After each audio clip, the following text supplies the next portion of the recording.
Le cancer du côlon survient le plus souvent chez les personnes de plus de 55 ans.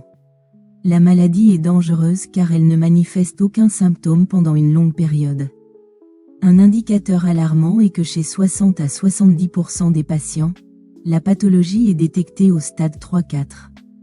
La dégénérescence maligne de la muqueuse du côlon se produit sous l'influence de nombreux facteurs, dont les agents cancérigènes environnementaux, notamment la nutrition. Les principaux facteurs qui provoquent le cancer du côlon sont les suivants: maladies inflammatoires du tube digestif, maladie de Crohn, colite, polypes adénomateux à tendance maligne. Âge avancé.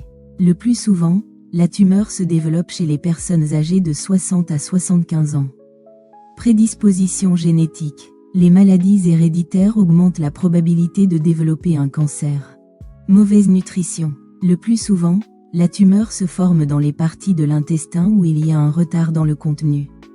Les personnes qui consomment peu de fibres végétales, qui améliorent le péristaltisme et favorisent l'évacuation rapide du contenu intestinal, sont également à risque. Obésité. Les personnes en surpoids ont un risque accru de développer un cancer. Mode de vie sédentaire. Tabagisme et abus d'alcool. Au premier stade, les signes du cancer du côlon ne sont pas apparents. Mais un tiers des patients présentent déjà des métastases au foie et aux poumons au moment où le diagnostic est confirmé. Les symptômes du cancer colorectal sont divers et dépendent de la localisation et du type de tumeur, de sa taille, de la présence de métastases dans des organes distants et d'autres facteurs. Lors du rendez-vous, l'oncologue clarifie tout d'abord les plaintes du patient et les caractéristiques de l'évolution de la maladie.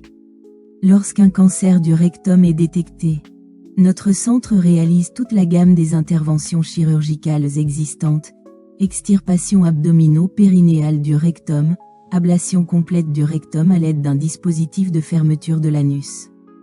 Formation d'un anus non naturel permanent sur la paroi abdominale antérieure, résection abdomino-anale, ablation du rectum en préservant le sphincter anal.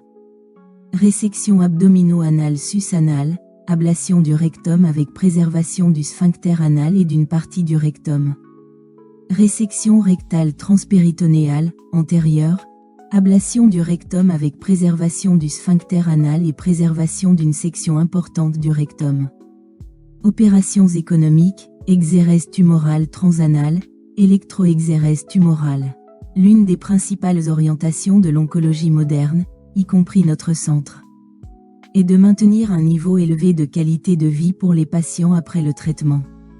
Par conséquent, le nombre d'opérations de préservation du sphincter, opérations qui préservent l'appareil de verrouillage du rectum, dans notre centre est aussi élevé que possible, environ 90%. Pour freiner le processus oncologique, il est important de bien s'alimenter. Le régime alimentaire doit inclure suffisamment d'aliments fournissant des vitamines, ainsi que des aliments riches en fibres. Il normalise la digestion et aide à éviter la constipation. Vous ne pouvez pas non plus renoncer complètement aux produits carnés, qui sont une source de protéines, de fer et d'énergie. Pour que les aliments soient facilement digestibles, il faut les manger souvent et en petites portions. Les aliments doivent être bien mâchés.